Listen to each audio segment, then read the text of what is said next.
Dahil sa mga refund na inaprubahan ng Energy Regulatory Commission, bahagyang mas mababa ang singil ng Meralco ngayong Agosto. Ito'y kahit tumaas ang transmission charge o yung sinisingil sa paghahatid ng kuryente mula sa mga planta papunta sa power distributors. Balita hatid ni JP Soriano.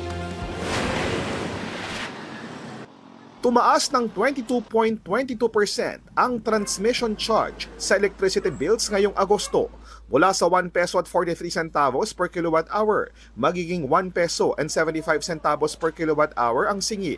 Ayon sa National Grid Corporation of the Philippines o NGCP, pangunahing dahilan nito ang pagtaas ng ancillary services o AS rates. Ito yung bayad sa reserbang kuryente mula sa power generators na ginagamit upang mapanatiling stable ang grid kapag may imbalance sa supply at demand. Paglilinaw ng NGCP, hindi nila kinikita ang ancillary service charges at napupuntaan nila sa power generators at reserve market providers.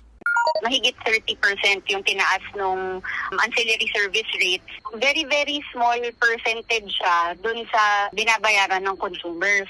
Ang dagdag singil katumbas ng mahigit 60 piso para sa mga household na kumukonsumo ng 200 kWh kada buwan.